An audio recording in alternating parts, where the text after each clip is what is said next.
Now let's move over to the Week 4 slate of games. Shoob, first one on the docket, but certainly not the least. Clemson -7 versus Wake Forest in a ranked matchup. What do you like about this game and who you got? So what I saw from Wake Forest last week was not very good. Wake was only able to rush the ball for, I believe they only rushed the ball for like 29 yards against Liberty. And Sam Hartman threw 2 interceptions against Liberty as well. Now go up against a Clemson defense that's still very good. That concerns me a bit. I Wake's think Wake Forest offensive will. line is still terrible too, Shoob. Yes, I still think that Hartman and this Wake offense obviously will be on their game because they're hosting Clemson. But on the other hand, I still haven't liked what I've seen from Clemson either. Like, this is a matchup of two teams that I haven't really liked what I've seen from them so far. And I'm going to go with the Clemson Tigers here outright because I still think at the end of the day, Clemson just has the better athletes and is the slightly better team. And I just haven't seen enough from Wake Forest for me to put my confidence in them to be able to beat a team like Clemson. And yeah, despite Clemson's struggles offensively, I still think they're able to just do enough to win this game outright. And as far as the spread, it's at -7 right now. I was really hoping we could get a -7.5, but I'm going to pick Wake on the spread. I think Wake will keep it close. I think it'll be competitive, but I still think Clemson wins. All right, Shoob. I think this is going to be a competitive game all the way till maybe about the fourth quarter. I believe it's going to be one of those games where Clemson's playing a little bit sloppy, and you're thinking, man, but Clemson's like still winning somehow.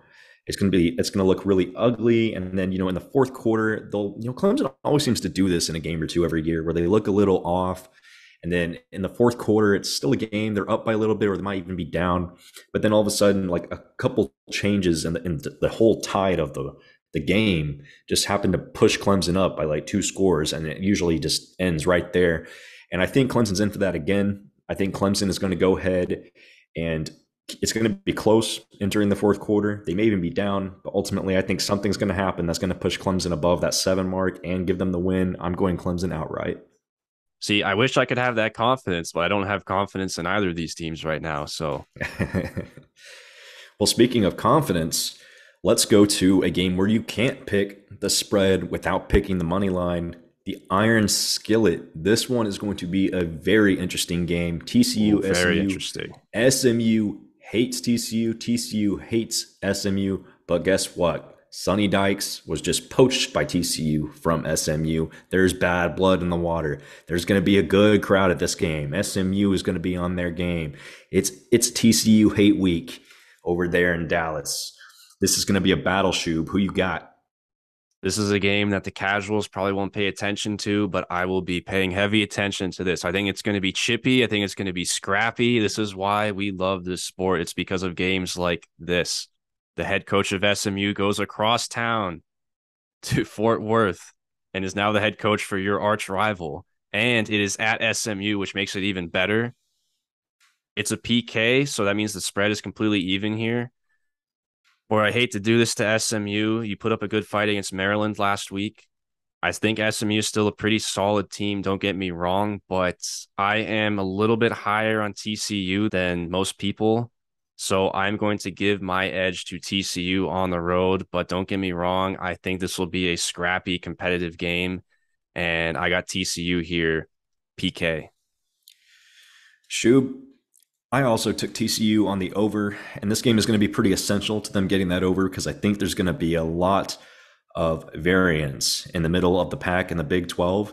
So I have to stick with my guns here. I'm going to take TCU on this PK as well. They're a good team. There's a lot of potential there. They have more talent than SMU does from a recruiting standpoint, but SMU is certainly no scrub team. They can absolutely put this together and take this game. Would not surprise me. Would not surprise me either way. Yeah, I was surprised to see SMU give Maryland a very competitive game, and to be honest, because I thought, hey, maybe they get caught looking ahead to this one. But shout out to SMU. I think they're gonna have their A game for TCU, and I think TCU will vice versa. I am very Well, much looking forward to this. let's move on to the game of the century. The game of the century between the two teams that we thought could be potentially 0-3 or be one-win teams at this point in the season, but are both undefeated. The expectation shattering bowl.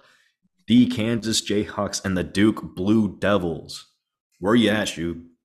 So is this the Final Four or is this college football week 4 here? Because Duke versus Kansas, both teams are 3-0. And One of one's going these to be two 4 teams, 0. One of them will be 4 0. Kansas or Duke, will be 4-0 when you wake up Sunday morning. Think about that. Kansas is a 9-point favorite. They're at home. This is about what we expected the spread to be when we did our win totals video. And we jokingly said during our Big 12 win totals video that this was going to be the toilet bowl that we were going to be paying a degenerate amount of attention to because we both have win totals, or at least I do, on both of these teams going opposite directions. So I just think it's funny that for all the irrational attention we gave this game over the summer, sort of sarcastically, it's actually become to be a kind of intriguing game of two undefeated teams. So with that being said, my Kansas win total already cashed. I still have a Duke under that is Not clinging looking so by a little good. string that's going to get totally demolished and erased here pretty soon because Duke is overperforming. So this is what I'm going to do here. I'm going to take Kansas to win this game. They are a 9-point favorite at home. Their offense looks very good. Their offense is very efficient. The numbers back that up. And I'm going to go with Leipold here and the Jayhawks, but I'm going to say that Duke covers this plus 9-point spread. I think Duke is still a very good team that is looking way better than we ever expected, is making us really look really dumb. And I'm going to sort of begin the process of making amends for Duke because we really trashed them on win totals. So I'm going to say you cover here, Duke, but I'm not going to go any farther than that. All right, Shoob. Kansas both ways. I am Ooh. taking Kansas both ways. Kansas will win this game by 2 scores, and it's going to be a little more than 9 points. So, Kansas both ways. Offense, I mean, Mike Elko, look, defensive mind. I don't think you're going to be able to stop the Jayhawks. They have been very impressive, dropping 48 points against a Houston team who, I mean, we consider to be a team that could still potentially win their conference or at least be in the mix at the end of the day. Kansas looks impressive, and I really like them. Kansas is going to do this both ways. I think just the fact that we're picking this game is just the college football gods have descended upon us and given this great game for us to pick. So let's move on here. Notre Dame is a 1-point favorite going on the road to face UNC. This one's at Chapel Hill, and Notre Dame's a 1-point favorite. Sort of an interesting game between two teams that are in very interesting situations, I guess is the best way to put it. What's your take here? Notre Dame looks terrible, man. I don't even know what's going on with them. North Carolina's got a really terrible defense, so we could actually see this be a very competitive game. Um, really like the North Carolina offense. Really hoping Josh Downs plays this week. If that happens, I think North Carolina wins. It's -1, so I'm going North Carolina both ways. Uh, this is going to be a competitive one. And the only reason I think that is just because North Carolina's defense is so terrible. Notre Dame's defense is good. So we have a battle of a good offense versus a bad defense and a bad offense versus a bad defense. So it's going to make for some interesting football. And that's why this line is so close. But I'm going with UNC. I'm going to go UNC here as well. I'm slightly surprised that Notre Dame is favored by 1 point, but if I have a team that has a very good offense and a terrible defense versus a team that has a good defense and a terrible offense, I'm going to take the offensive team. And it also happens to be that UNC is at home, which I believe helps a lot. So I'm going to go with Drake May and the Tar Heels here. Just Notre Dame has failed to cover any of their spreads up to this point. I mean, they barely scraped one out against Cal last week, and Cal is not very good at all. So Yep. This UNC defense may be finally the game where Notre Dame actually can maybe put up some offensive numbers and Irish fans will be able to say, hey, finally, we actually moving the ball and look somewhat competent on offense. But that's only because UNC's defense is not very good. So with that being said, I still trust Drake May. I think he is the real deal, and I think UNC beats him. So give me the Tar Heels both here. Well said, Shoob. Now let's turn over to Minnesota. PJ Fleck, we rolling the boats today, or is Tuck coming, Shoob? We're sitting there at -3 in favor of Minnesota. Home game for Michigan State. What you got? Boy, I hate to do this to the Spartans 2 weeks in a row because I picked against them against Washington and I was correct. And they happen to be facing another team that I am also very high on that I think is sneaky, kind of good. Minnesota. We were on Minnesota. We said it over the summer that, hey, the Gophers could be potentially a Big Ten West contender. And as of right now, They look good. I kind of think Minnesota's the best team in the Big Ten West. I'm just saying. I know it's week 4, but I'm just saying. I think the Gophers a little bit better than what people think. They have played very bad teams to this point. I think the spread does the talking. I wish this was less than a field goal, but I'm going to take Minnesota to win this game outright. And I'm also going to take Minnesota on the spread, though I will say I'm not very confident in the spread pick. I still think Michigan State will have a bounce back performance and be competitive in this one. But I just think Michigan State is just the victim of playing two teams that I think a lot of people haven't realized they're actually pretty solid teams. Now, let me get this out of the way because you are right. These are both very solid teams. And let me just tell this to you right now, listener. I would not touch this with my money. I would not hit this. I would not touch this with a pitchfork. Um, I am going to take Minnesota both ways as well. They look crazy good on offense. Michigan State, I don't know, man. Their confidence might be hurt after that Washington game. They looked pretty bad in that game. And it's hard to know what we've got with Minnesota, but ultimately their offense has been consistent, and I am going with consistency, Minnesota both ways. I will say, even though this is a close spread, it's very coin flippy. We're both going with the Gophers. I think we saw Michael Penix light up this Michigan State secondary. Minnesota's got a quarterback in Tanner Morgan that can also light up a secondary. I just feel like this is 2 weeks in a row where Michigan State's in a bad matchup against a good quarterback. So I mean, that's Tanner Morgan, it's really helpful when you got an 18th year senior at quarterback. So it's very true. He's like 24 years old or something like that. He's not that much younger than us. All right, moving on here. Let's go out to the Pac-12, the conference of being a little bit better than everyone expected this year. Out west, Oregon is a 6.5 point favorite against Washington State. Washington State has rode a lot of success to this point. They are undefeated to date, looking great for my win total. I hammered this on win totals. I said it was a best bet, and it was my most confident win total, and it's looking great right now. But this is going to be a slip up for the Washington State Cougs. They haven't been as impressive as I had hoped they would be on the offensive side of the ball. Granted, they are still a good team, but man, I just think Oregon is going to be much better, especially after that bounce back game. They're feeling confident. They've got their roots back. I think Oregon will go into this game and they're going to win by at least 7 points. So I'm taking Oregon both ways. I am going to tell you here. I'm also taking Oregon both ways. I like that the spread is 6.5. I think that favors Oregon's side here. Yeah, for all the reasons why we like Washington State, I also reiterate those, but I feel like we've been kind of right about Washington State for maybe the wrong reasons thus far. Cam Ward and the offense hasn't looked good, as you just said. Their defense has, but Oregon really impressed me, and I think that Oregon wins this game unless Bo Nix just has a complete blow-up game, which he will, probably have one or two of those at some point here the rest of the season. But I think Oregon's just overall the better team here still. They're on the road, which is still a little bit of a test. And also, Washington State was also pretty fortunate to win that game against Wisconsin.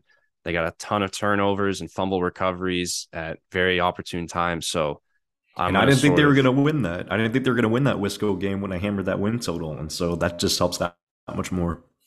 All right, so let's move on here to a battle of two ranked teams.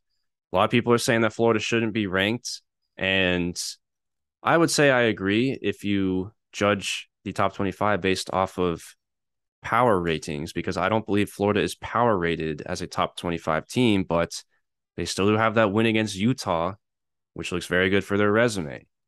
Can't forget that AP poll resume still matters here.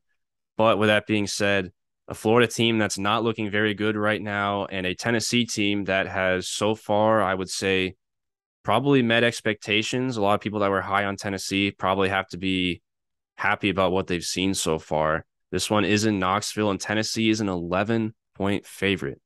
What do you got?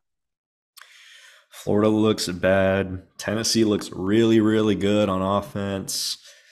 And their defense has gotten a little bit better from last year's Shoob. And that's one thing that we talked about in win totals. If their defense can just get a little bit better from last year, because last year it was absolutely horrendous, um, then they could be on the right trajectory. And I'm starting to see some improvement from Tennessee on a week to week basis. I'm starting to see Florida move in the opposite direction. They're starting to regress a little bit. So I'm really curious where Billy Napier is going to, what he's going to do here. Anthony Richardson still looking very raw, not making the right decisions out there. And when you play a team with a prolific offense like Tennessee, you cannot make mistakes. Turnovers will cost you games. And for that reason, Tennessee on the win. The line is sitting there at -11. Florida is still a competitive, from a roster standpoint, they still have a competitive roster. But I think Tennessee will walk away with a good 13, 14-point win. I'm going Tennessee both. So I'm also going to pick Tennessee. I think Tennessee finally gets a win over a program that they have struggled to beat in the last 15 years. I think Florida is about 14-1 or something like that against Tennessee in the last 15 years. So Florida owns Tennessee, but this is the year I think Tennessee gets them. And it also helps a lot that Tennessee is at home. This line actually opened up at 7.5, believe it or not, and Tennessee got hammered. So now it's all the way up to -11. So I'm going to take Tennessee to win this game outright, but I'm sort of going to use a little bit of reverse logic here with Florida. I think that Florida does not look that bad and come out that flat 2 weeks in a row. I still think that what we saw against Utah, it's like, okay, that was still a team that we saw beat Utah, who's a very good team. If we get any version of that team here against Tennessee, it will be competitive. I just don't think Florida looks that flat 2 weeks in a row. And I think they cover this 11-point spread. I think that Florida can keep it within 10 points. And I also think the fact that Tennessee's strength is that they can air the ball out and their passing game is very strong. That sort of plays into Florida's favor because Florida's defense, I would say their secondary is probably the better of the two units. Teams that can run the ball really well typically would have more success against Florida. So for those reasons, I'm going to take the Gators here on the spread, but I don't think they'll win this game. Fair enough, Shoob. What about Arkansas and Texas A&M, a game in College Station? We mentioned earlier in this pod, I know you mentioned, my friend, that you see losses on Arkansas's docket in the future despite their nice start. Is this one of the losses that you see on the docket? It is one of the losses that I see on the docket. I am not as high on Arkansas as the AP poll suggests. And despite how much we trashed A&M previously on this podcast, I am going with the Aggies to win this game outright and cover this spread. It's only at 2.5, which I think is very favorable. I thought about betting on this one, to be honest, since you give A&M a field goal. I think that you give Max Johnson another start. I feel like the offense, despite how bad it's been, I feel like it can only marginally improve from this point on, rest of the season. And Arkansas has been banged up. They've played in some scrappy dogfights against some good teams thus far. They played in a scrappy game against a team they probably should have blown out. I think that maybe Arkansas will be a little bit fatigued, and I'm going to go with A&M. They are at home, so I think that's a huge plus here. And I think overall A&M, this is going to be one of those games where I think A&M just having just the sheer, just better roster is going to win them this game. This is a night game too, isn't it, Shoob? It is a 6 p.m. local kickoff, yeah. 6 p.m. local kickoff. And those night games are a huge advantage for A&M over in College Station. The atmosphere is going to be different. They've got a top 10 team rolling in. And ultimately, they're going to want to prove themselves after that embarrassing loss they took to App State. And they're coming off a little bit of a confidence booster by beating Miami. I think A&M will win this game. And since the line's only sitting there at 2.5, I have to go both ways with A&M. Yeah, I feel pretty confident about this one.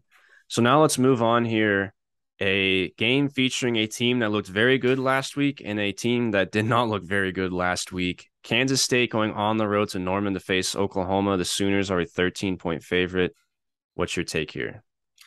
So Kansas State, of course, I mean, let's not deny that they still have a good defense. They still have a really dynamic option in Deuce Vaughn, but Deuce Vaughn, you could tell the Tulane Green Wave absolutely put the onus on eliminating him from the game, and their offense struggled after that. But regardless, K State, very respectable defense. But Oklahoma, man, has looked so good. They have looked much improved on the defensive side of the ball. This might be the best Sooners defense we've seen in a while. It's still early, and they played a very, very poor Nebraska team. But ultimately, it's kind of tough, man, because when you look back, they really struggled against Kent State in the first half of that game when they played those guys. And, they wrote the ship against Nebraska. So I don't know, man. Kansas State always wakes up. Kansas State always wakes up to play Oklahoma. Before last year, Chris Kleiman had more or just as many wins as Mike Gundy versus the OU Sooners. And Mike Gundy's been there for 15, 16, 17 years, something like that. It's crazy. And so, with that being said, I mean, OU's a better team, man. OU's going to win this game, and they're at home, and it's a night game. So, significant home field advantage, but K State's going to cover. 13 points is a lot, man. I think K State's going to lose by about 10 points, and K State might even sneak in there and slap them in the face, but I think OU's going to win. Interesting. So you were going the same direction that I was going in this one. I am going to take OU to win this game because I was very impressed by what I saw last week against Nebraska. But I think this one is going to be pretty close. I think Kansas State's going to give them a scare. And it's the same logic that I was using for Florida. I just don't believe that Kansas State will come out and look that bad 2 weeks in a row. I think it is a guarantee that Kansas State will give OU their A game. And if Kansas State hadn't lost to Tulane, this would be on the national radar, this game here. And I still think Kansas State is a top half or one of the better teams in the top half of the Big 12. So I think Kansas State keeps this one very close, and I'm very confident in K-State covering the spread here. I think that K-State might even have a chance to win this game, to be honest. I think it'll be a one-possession game. All right, Shoob. Let's head out west for our last one here. USC -6 versus the Oregon State Beavers, a team that we have pleasantly been surprised by. We both had them on the over and win totals. We felt pretty good about that one. And right now, Oregon State looks the part, but they are playing a very formidable USC team who has been an offensive juggernaut this whole season. What do you got on this?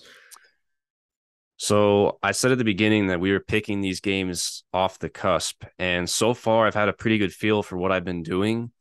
But truthfully, I am kind of stuck on this one.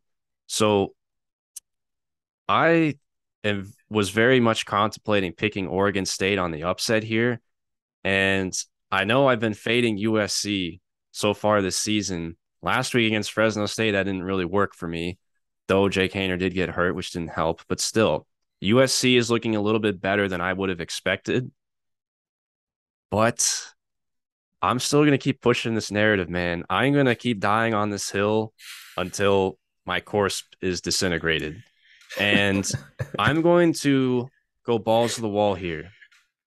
Oregon State, the Beavers, and Jonathan Smith will upset USC in Corvallis this weekend, while most of you on the East Coast will probably be asleep. Beavers upset the Trojans. I'm calling it right here on the Xan Shoob podcast. Give me the Beavs. Bold take, Shoob. I like the Beavs a lot, man. The home field advantage is definitely going to be a big one for them. But from a talent perspective, a roster talent perspective, they just do not match up with USC. USC has looked like a different animal on the offensive side of the ball. And even though their defense isn't the best in the world, it still has been a little bit more respectable than it was last year. I think USC wins this comfortably, man. I'm going USC both ways. I think USC is gonna win this by 2 scores. So this is probably the most I think we've disagreed on a singular pick up to this point. I'm a lot higher on USC than you are, my friend. But no, I know that. I've really liked what I've seen from Oregon State so far, and I know that this isn't surprising if you watched our win totals video. We were high on Oregon State, like as a podcast, but so far from what I've seen from Oregon State, I've liked it, and Yeah, of course, more often than not, I think USC should probably win this game, but it's in Corvallis. It is a night game. I'm just thinking, hey, if USC is going to get picked off and lose 2 or 3 games, which I think they will, I think this is going to be one of them. So I'm going to call my shot right here. This is where one of those games happens where USC gets knocked off and stumbles. I So took USC on the overshoot, so I've got to stay with them, and they looked the part. I have no reason to deviate. Lincoln Riley, the mecca of college football, is going to take the win. fair enough. Thank you for watching today's video. If you like this, give this a thumbs up, leave us a comment so we can back to you guys. Let us know what you think. Also, reach out to us on Twitter, Xan Shoob on Twitter. Give us a follow. We'll give you a follow back. And also comment to us there. We're really engaging with our fans over there. In addition to that, please check out the podcast if you enjoyed this. This is only about a third of what we cover on a day-to-day basis. And we have a lot of new content for you guys coming soon.